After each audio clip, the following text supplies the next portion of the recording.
بسم اللہ الرحمن الرحیم۔ امریکی جریدے انٹرسیپٹ نے کل پاکستان کے بارے میں ایک اور بہت بڑی میں کہوں گا بوم شیل سٹوری جو ہے وہ پبلش کر ڈالی ہے۔ اگر اس سٹوری کو دیکھیں تو یہ سٹوری اصل میں جو پہلے انہوں نے سائفر کا ٹرانسکرپٹ جاری کیا تھا اس سے بھی بڑی سٹوری ہے، بہت میگا سٹوری ہے، جو یہ کہتی ہے انٹرسیپٹ کے مطابق کہ پاکستان نے خفیہ طریقے سے یوکرائن کو ہتھیار بیچے۔ ان کا جو کہنا ہے وہ یہ ہے کہ پاکستان نے اصل میں ہتھیار امریکہ کو بیچے اور امریکہ نے وہ ہتھیار یوکرائن کو پہنچائے۔ یہ $1 ارب کا تقریباً ارینجمنٹ تھا، اور اس میں جو انٹرسٹنگ فیکٹ ہے وہ اپنی سٹوری میں یہ کہتے ہیں کہ یہ سارا کام اگست 2022 کا ڈیٹا اگر وہ دیکھیں تو ان کو نظر آتا ہے کہ 2022 میں پاکستان نے جس طرح کا ایمونیشن چاہیے تھا یوکرائن کو وہ دڑا دڑ بنانا شروع کر دیا، اس کی پروڈکشن تیز کر دی۔ تو جب اگست 2022 میں اس کی پروڈکشن ہو رہی ہے تو اس کا مطلب آرڈر پہلے سے ملا ہوا تھا، نیگوسیشنز پہلے سے ہوئی تھی، تو کم از کم 2 مہینے کا وقت تو درکار ہوگا اس سارے کام کو۔ تو اس کا مطلب ہے عمران خان کے جانے کے فوراً بعد شہباز شریف اینڈ کو نے یہ سارا کام جو ہے وہ کرنا شروع کر دیا۔ بڑی امپورٹنٹ سٹوری ہے۔ اور پھر وہ یہ کہتے ہیں کہ اس سال مئی میں ڈونلڈ لو کی پاکستانی ایمبیسڈر کے ساتھ ملاقات ہوئی جس میں یہ طے ہوا کہ وہ ہیلپ کریں گے IMF کی ڈیل کے اندر۔ اور جب کوئی نہیں سوچ رہا تھا کہ پاکستان کو IMF کی ڈیل ملے گی، یہ انٹرسیپٹ کہہ رہا ہے، اور ان کے جو ایڈیٹر رائن گریم ہیں وہ کہہ رہے ہیں کہ جب صرف $1.5 بلین ملنا تھا تو اس وقت پاکستان کو $3 بلین ملے، اور سب سوچ رہے تھے کہ یہ پیسے نہیں ملیں گے، اچانک سے ملے، اور ملے بھی بہتر ڈیل میں۔ جو ٹائپ آف لون تھا اس کو بھی ایزی کر دیا گیا۔ پاکستان کے اندر شہباز شریف صاحب نے اس کی خوب داد سمیٹی، اگر آپ کو یاد ہوگا باجی مریم اورنگزیب ڈوڈو، میں ان کو ڈوڈو کارٹون کریکٹر کی وجہ سے کہتا ہوں، باجی مریم اورنگزیب ڈوڈو جو ہیں وہ بھی وہاں موجود تھیں۔ اور یاد کیجئے کیسے کہا جا رہا تھا، آپ کو یاد ہوگا اب فارمر اسپیکر جو ہیں مسلم لیگ نون کے، وہ کہہ رہے تھے یہ شہری رحمان صاحبہ اور مریم اورنگزیب کی دعاؤں کی وجہ سے ہوا ہے۔ یہ تو اب ہمیں رائن گریم نے بتایا کہ کون سی دعائیں تھیں۔ وہ کہہ رہے تھے کہ آیت الکرسی پڑھ رہی تھیں اور دعائیں پڑھ رہی تھیں، ایاز جو صاحب تھے وہ یہ فرما رہے تھے، لیکن آپ اب خود ہی دیکھ لیجئے کہ یہ کون سی دعائیں تھیں۔ وہ رائن گریم نے ہمیں بتائی ہیں کہ یہ اصل معاملہ کچھ اور چل رہا تھا، اور پھر ان کے مطابق ڈونلڈ لو نے اس کے اندر رول پلے کیا یا کمیونیکیٹ کیا، اور پھر IMF کو بتایا گیا، جو IMF نے ریکوائرمنٹ دی تھی پاکستان کو کہ منیمم آپ کے پاس $6 ارب ہونا چاہیے، اور پہلے پاکستان نے کہا کہ ایسی کوئی ریکوائرمنٹ نہیں ہے۔ IMF نے یہ بھانڈا پھوڑ دیا، اور IMF نے کہا نہیں، ریکوائرمنٹ ہے، $6 ارب دکھائیں گے تو آپ کو پیسے ملیں گے۔ پھر پاکستان نے $4 ارب قرض لیا ادھر ادھر سے، اور یہ $1 ارب جو ہتھیاروں سے ملا تھا اس کو بیچ میں شامل کیا گیا، اور اس سے پھر پاکستان کو یہ چیز ملی۔ لیکن اس میں سب سے جو امپورٹنٹ چیز ہے وہ رائن گریم کہتے ہیں کہ اس کی وجہ سے پاکستان میں الیکشنز ڈیلے کرانے کا بھی جو انٹرنیشنل اپروول تھی وہ بھی ایک قسم کی پاکستان کو مل گئی، کیونکہ وہ کہتے ہیں کہ IMF نے یہ واضح کر دیا تھا کہ وہ کسی انٹرم گورنمنٹ کے ساتھ ڈیل نہیں کرنا چاہتے، وہ ایک لانگ ٹرم ایسی گورنمنٹ کے ساتھ ڈیل کرنا چاہتے ہیں جو عوام کے ووٹ سے آئی ہو، جن کے اوپر عوام کو اعتماد ہو۔ تو اس لیے الیکشن ہر صورت پاکستانیوں کو کروانے پڑنے تھے، لیکن یہ جو خفیہ ہتھیاروں کی ڈیل ہوئی اس کی وجہ سے جو بیچ میں گارنٹیز دی گئیں، اور IMF نے بغیر الیکشن کروائے ہوئے جو پوری اماؤنٹ ریلیز کرنے کا وعدہ کر دیا اور اماؤنٹ ریلیز کر دی، اس سے پاکستان میں ایک تو الیکشن ڈیلے ہونے میں یا کرنے میں بہت بڑی مدد ملی۔ اور اس کے ساتھ ساتھ یہ بھی کہتا ہے رائن گریم کے پاکستان کے اندر جو موجودہ، میں نے ان سے سوال پوچھا کہ جو موجودہ تشدد ہے اور جس طریقے سے عمران خان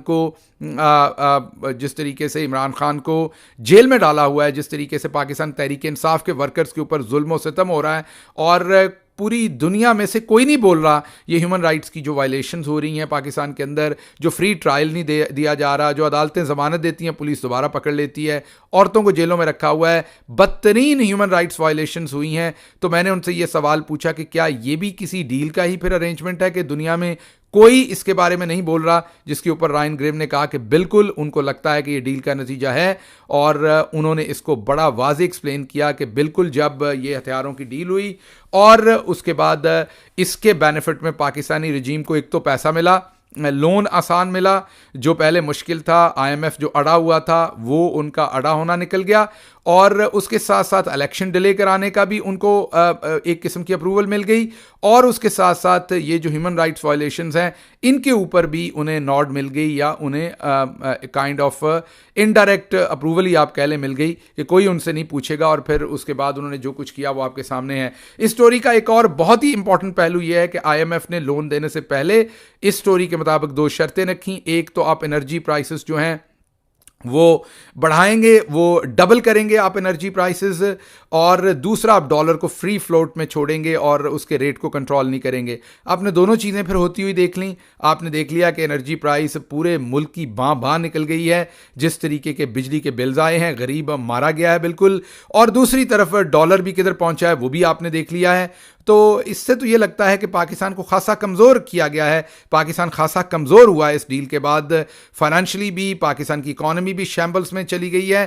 ایک ٹائم پیسہ تو ملا, لیکن پاکستان کی اوور آل اکانومی کی تباہی کر دی گئی ہے. یہ ایک بہت بڑی سٹوری ہے جو انٹرسیپٹ نے کی ہے, اور میں تو یہ کہوں گا جب میں اس سٹوری کو دیکھتا ہوں تو یہ سٹوری اصل میں ان کی جو اوریجنل سٹوری ہے, جو سائفر انہوں نے ٹرانسکرپٹ پبلش کیا تھا, جسے گورنمنٹ آف پاکستان نے کہیں پر چیلنج نہیں کیا, اور جب چیلنج نہیں کیا تو اس کا مطلب مان لیا گیا کہ وہ ٹرانسکرپٹ اصل تھا. اور اس کے ساتھ ساتھ انہوں نے گورنمنٹ آف پاکستان نے, مین شہباز شریف صاحب نے BBC کو انٹرویو دیتے ہوئے تقریباً مانا کہ وہ سائفر کا ٹرانسکرپٹ اوریجنل تھا. رانا ثناءاللہ صاحب نے بھی اپنے ایک اسٹیٹمنٹ کے اندر مانا. تو وہ بہت بڑی سٹوری تھی جس میں وہ ٹرانسکرپٹ انہوں نے پبلش کر دیا تھا. بہت پوری دنیا کے لیے بہت بڑی ایک ریویلنگ سٹوری تھی. اب جو یہ سٹوری ہے جو یہ پروو کر رہی ہے کہ کیسے یہ ڈیل ہوئی, اس ڈیل سے کیسے پیسہ ملا, اور یہ ڈیل باجوہ صاحب کے وقت میں ہو چکی تھی, کیونکہ 2022 کے اگست میں پاکستان نے ہتھیاروں کی پروڈکشن تیز کر دی تھی, اور مئی میں تو اس کا پیسہ بھی آ چکا تھا. 2023 میں صرف ارینجمنٹ ہو رہا تھا کہ یہ جو $1 ارب وہاں سے آیا ہے اس کو کہاں پر کیسے IMF سے اس کا فائدہ لینا ہے, اور اس کے ساتھ ساتھ پھر الیکشن ڈیلے, اور اس کے ساتھ ساتھ پھر تمام ہیومن رائٹس وائلیشنز. تو بہت بڑی سٹوری ہے. اگر سائفر کی سٹوری کیا تھی اور یہ کیا ہو رہا ہے, کس طرح ہو رہا ہے, یہ سٹوری تھی, تو پھر جو ابھی کی سٹوری ہے وہ ہمیں بتاتی ہے کہ یہ کیوں ہو رہا تھا, یہ سب کچھ کیوں پلان کیا گیا تھا. بڑی سٹوری ہے. آج ہم نے رائن گریم کے ساتھ جو ایڈیٹر ہیں انٹرسیپٹ کے, ان کے ساتھ ڈیٹیل میں بات چیت کی ہے. وہ بات چیت انگلش میں ہے, آپ کے سامنے رکھتے ہیں.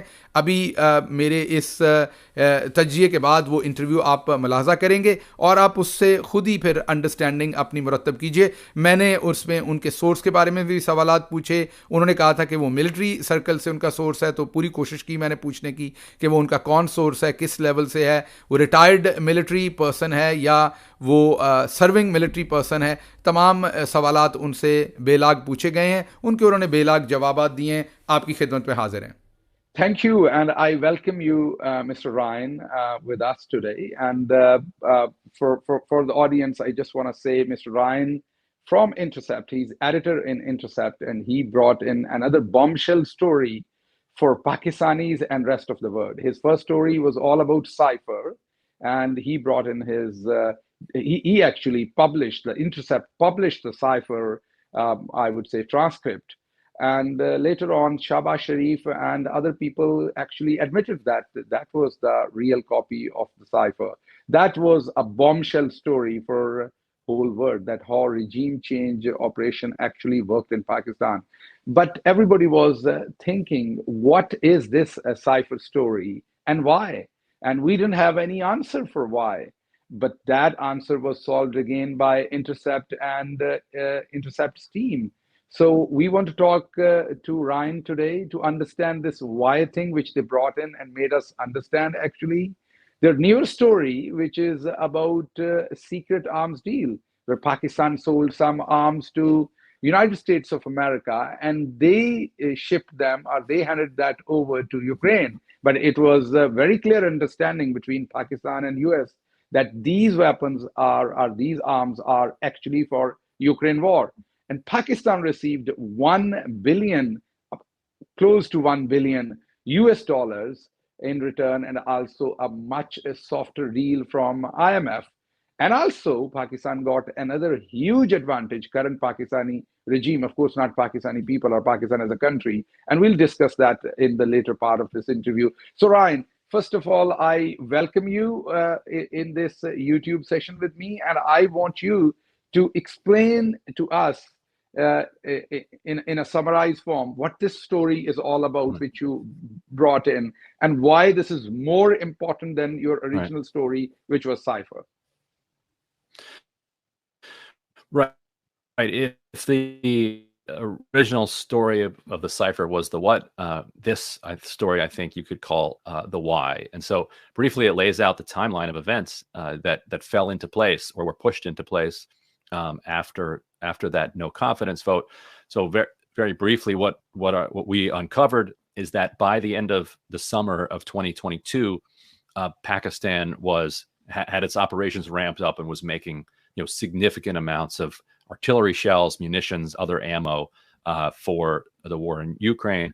They're financed by the United States. At the same time, it was busy negotiating the final tranche of its already existing kind of IMF loan, which was set to expire June 30th of 2023. Throughout the early part of 2023, Pakistani government insisted that everything was on course, nothing to see here, don't worry.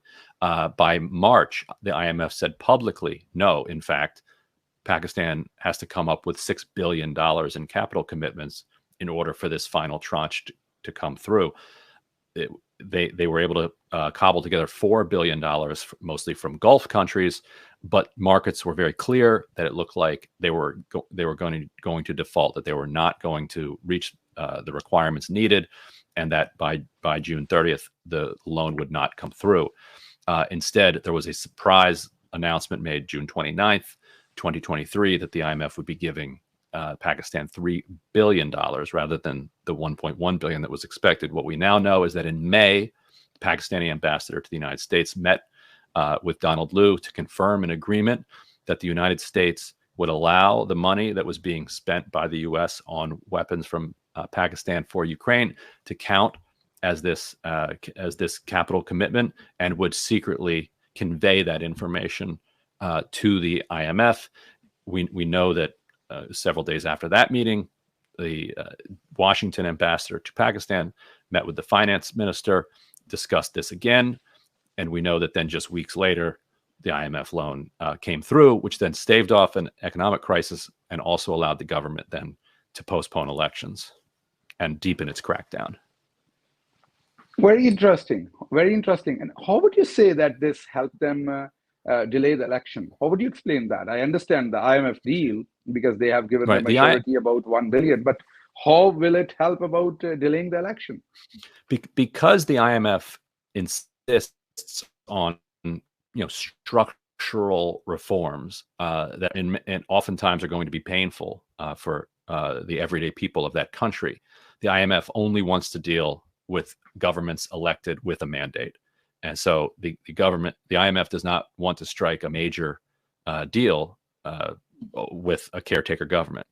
And so if they could not strike a deal, then you could not bring in a long-term caretaker government because you would have to have elections produce a government with a mandate, which would then negotiate with the IMF. But if you can ink the deal and make it big enough, then you don't need a government with a mandate, because it can just move, technocratically for as long as the money lasts on cruise control.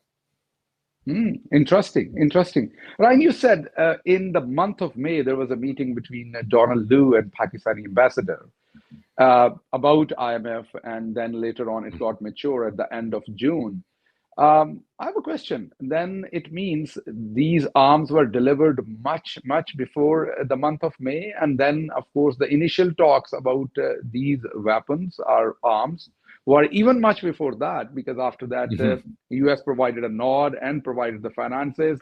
And then Pakistan started, manufacturing those weapons. And finally, they were delivered, money received. And in the month of May, Donald Lu was talking about the arrangement of that money and IMF program. So it looks like this was happening, maybe, I'm using the word maybe in the regime of General Bajowa. So if you look at the arms export data, you by August, you've got significant amounts being shipped. We know now was August destined 22? for Ukraine. August 22. So that means that, interesting. You can't spin that up overnight. So if that takes a couple of weeks or a couple months, that means that the talks, started at some point late spring or summer of 2022. Yeah, some point, maybe April, May, after the departure of Prime Minister Imran Khan. Your initial maybe even before that. The timeline could. Yeah, right. I now there is a more sense about the timeline for me, actually, personally. Go ahead, please. Right. No, I can see how that would be personally relevant to your own timeline.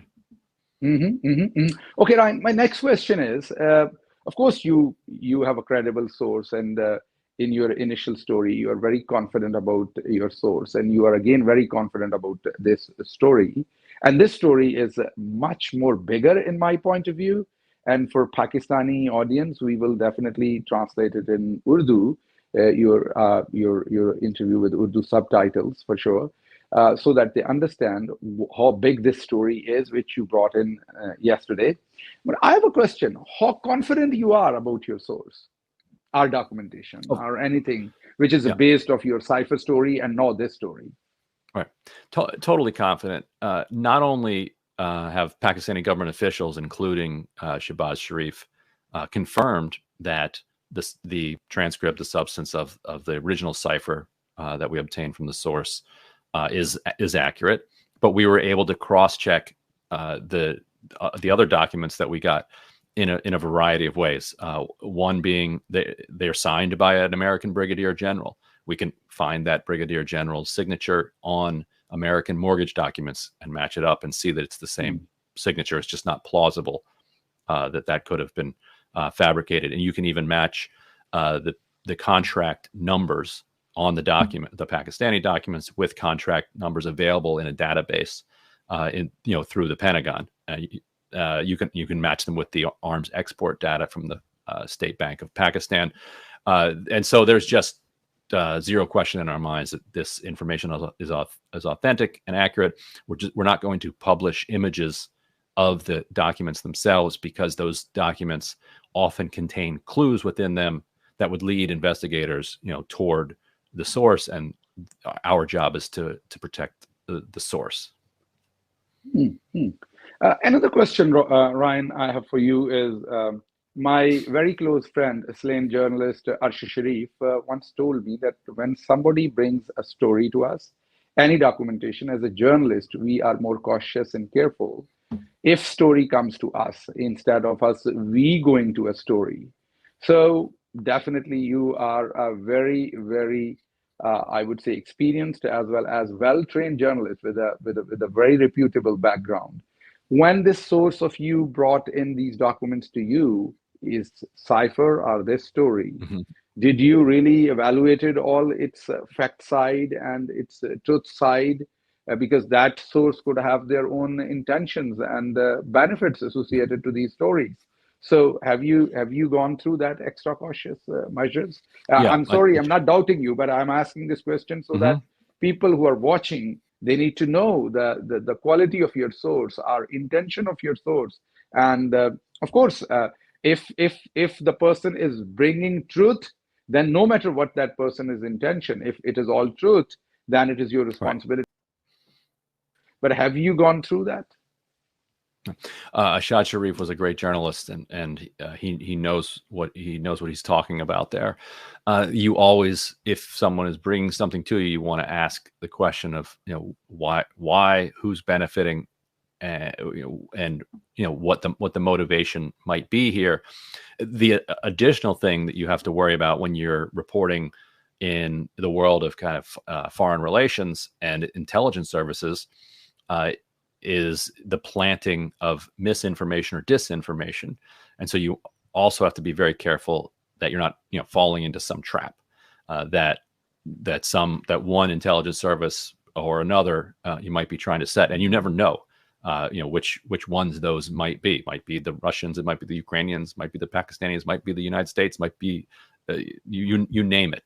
And so you have to be, extraordinarily cautious that that's not going on, as well as kind of individual motives of the particular source. And so you do have to, push this, probe these documents from every different direction, which is one reason, we don't obtain documents and then publish them the next day or the next week. This is a drawn out process that takes twists and turns and requires an extraordinary amount of caution, which we took with these. Mm-hmm, mm-hmm. Ryan, another question about your source. Of course, you are free to comment or decline. Your source is, you said it's from the military circles. Is this the same source which brought in a cipher?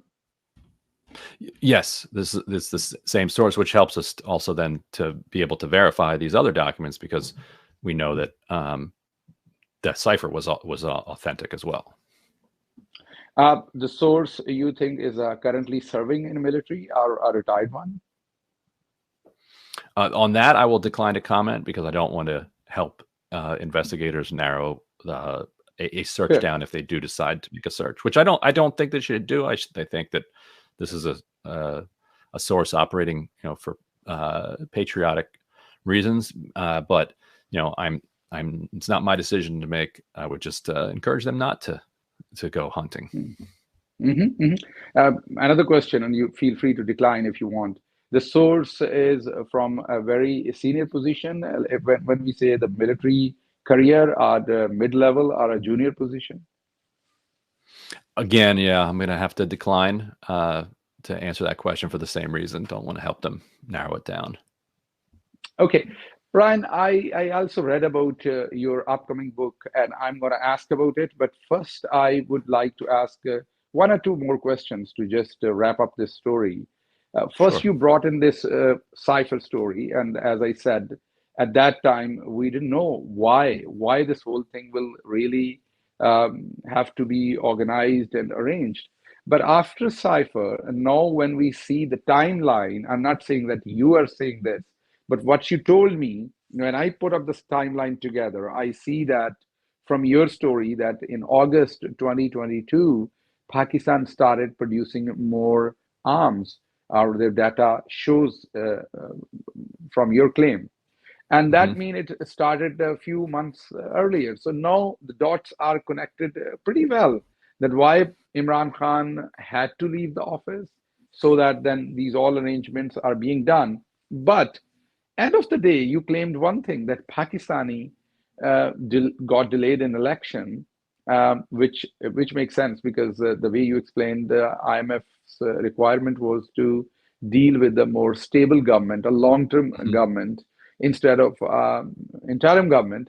That is also understandable. But I have a question. Do you think the heavy-handedness on Imran Khan and his party workers, where we have seen a lot of human rights violations, a lot of violations about even Pakistani constitutions and laws and free trials, and putting people in jail and not then letting them go set free by the courts even, do you think when Pakistani regime was dealing in this secretive arms deal, and because of that they got this lucrative IMF deal, and they also got a nod on delaying the election, do you think it could be on the basis of your information or your analysis? Do you think they also got a nod on, okay, go on, you can fix Pakistan Tehreek-e-Insaf or Imran Khan the way you want, and even if you violate human rights or basic principles of free trial and fair treatment in the court of law, rule of law,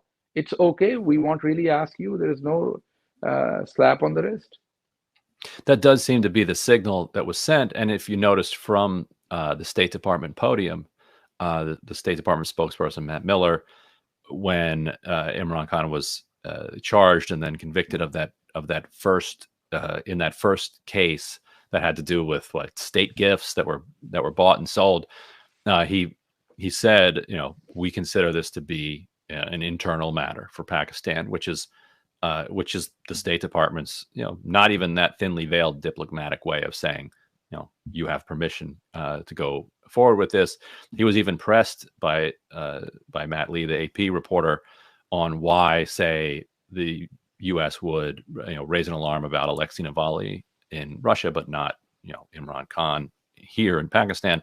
And Miller said directly, there are cases where we feel like there's not enough evidence and that we need to stand up and say something about it. And we don't feel that that is the case with this one.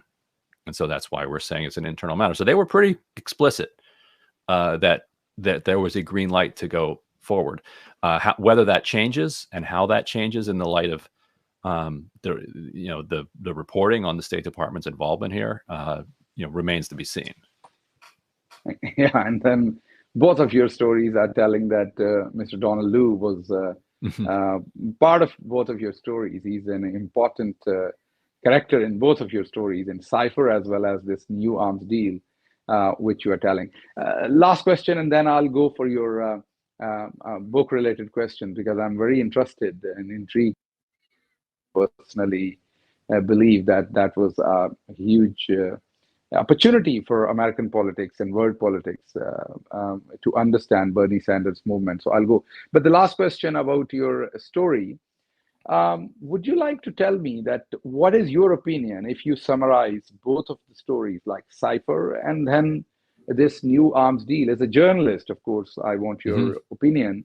In Pakistan, usually what we do is when we deal with the other powers, and sometimes if we do something with our own will, later on for the public consumption in-house, we say we were under a lot of pressure to make this deal.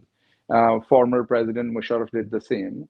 And later on, the whole attack, our whole, I would say, burden was on the United States of America for doing that. Do you think here, what is your analysis? Pakistan, of course, lost their impartiality in international relations. That is the one thing. From Pakistan's perspective, do you think it was also equal involvement in this story? Like it was no kind of pressure by the US, rather it was the desire of Pakistani regime to sell those weapons or arms. What is your opinion? Of course, you can decline to comment if you want. Right. What is your opinion? My sense is that there was a faction within the military that felt like that a short-term solution to whatever problems they had identified was, tightening the relationship between them and the United States, and that the policy of neutrality between not just between Ukraine and Russia on this particular war, but also balancing relationships between China, Russia, and the United States was not one that was going to be beneficial to those particular factional interests within the military, and so moved with the encouragement of the United States to tighten that arrangement. The U.S. has historically not had room for neutrality. The U.S. sees neutrality as opposition, and Don Lu made that clear when he used the phrase kind of aggressive neutrality, and so that created an opening that the military kind of took advantage of. So I think when I interviewed Imran Khan back in I guess June, he had said that initially he believed it was engineered by the United States, but then later came to believe that the U.S. was kind of tricked into encouraging elements of the military to make this move. I think it's somewhere in between those two different things. There obviously were factions within the military that wanted to make this move, but would they have done it without the United States? And would the United States have done it if they didn't need Pakistan's allegiance on this war? Is a question we don't fully know the answer to, but I think we can venture some educated guesses. Ryan, I want to know about your book. It's interesting. Sure. I read about it. It's about Bernie Sanders, his movement. I don't think it'll be a very happy book at the end, Right. No. or a happy story, because there's a lot of stuff which have gone through in that, I would say, concept era or political movement. So tell us a little bit about your book, and when is it coming out? Yeah, thanks for asking. Throughout my career, I've been covering kind of the left here domestically in the United States, and the Bernie Sanders campaign in 2015 and 2016 was a real break. Almost, he called it a political revolution. It was a real dividing line, within the Democratic Party, and in a lot of ways did reshape the party and galvanized a kind of youth movement that is now, has now grown in strength here in the United States. And the book is called The Squad, AOC and the Hope of a Political Revolution. And AOC is Alexandria Ocasio-Cortez, one of the four squad, the others being Ilhan Omar, Rashida Tlaib, and Ayanna Pressley, who were elected in 2018, kind of following the energy of the 2016 Bernie Sanders campaign. So the book is about what happened when they came to Washington, tried to change it, were changed by Washington, but kind of neither side kind of comes out the same at the end. So it's a story that hasn't, that continues to unfold. And, I do think they actually shaped the Biden administration's domestic policy and to some degree foreign policy as well, but certainly by no means as much as people had originally hoped for when the so-called political revolution was launched back in 2015. That'll be out December 5th, but it's available now if people are looking for something. And thank you so very much, Ryan, for sharing it with us. And definitely Pakistani diaspora would be interested to read and know your perspective and know your work more. Thank you so very much once again for working stories about Pakistan. There's a lot been going on in Pakistan, and Pakistani people really want to know the truth. And that is actually the real essence of journalism, when you bring truth and you find that you feel that your readers or your viewers are actually have the, I would say, prerogative to know the truth. And thank you so very much once again for bringing out truth for us and for your great work. Thank you. Thank you, Ryan, for being with me today. Yeah, thank you for having me.